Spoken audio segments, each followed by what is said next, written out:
The Winter King offers its own spin on one of the iconic villains from Game of Thrones, in the form of the nasty Gunlius. The Winter King, which adapts Bernard Cornwell's first book in his Warlord Chronicles trilogy, approaches the King Arthur tale from a more realistic standpoint. Given how many times the story has been reinvented, it makes sense in a certain sense, for MGM+'s program, to find out what happens when Arthur gets a Game of Thrones makeover. Winter King's version of the Red Wedding slaughter occurred in only the second episode, and the plot also centers on who will hold the kingdom, while an unknown entity threatens to engulf the entire country. As opposed to early Game of Thrones seasons, Winter King is pursuing a more slow-burning approach, with sporadic spurts of intense violence. At least there are fewer people and locales for viewers to keep track of in Winter King. One major advantage that the new Game of Thrones replacement has over HBO's in line with the similarities to Game of Thrones, Gunlius is attempting to establish himself as the program's Ramsay Bolton. Ramsay placed very nearly at the top of a program where there was strong rivalry for who was the ultimate worst villain. Not merely the murders, torture, and sexual assaults Ramsay carried out made him stand out.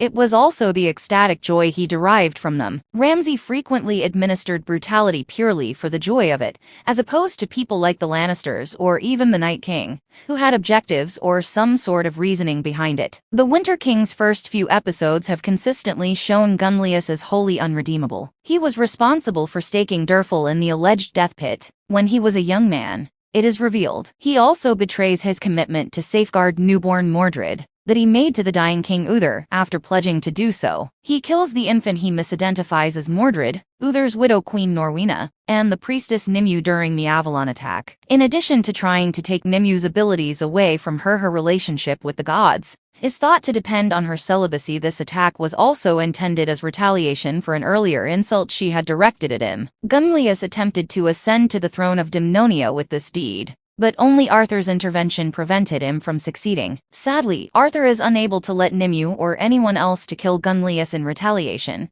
since he thinks Gunlius may help establish peace with other kingdoms. In contrast to Ramsay, Gunlius has exhibited no regret for his deeds, and appears to enjoy some of the suffering he causes. If Season 1 follows the Winter King novel, his comeuppance will be worth the wait, despite the reader's undoubted frustration that he now has narrative armor. If the series follows Cornwell's text exactly, Nimue will finally catch Gunlius and brutally torment him until he dies. In the following book, Derfel assumes that all of Britain must have heard his screams. Fans of Game of Thrones had to wait 4 seasons for Ramsay to die, but maybe Gunlius's time will come much sooner.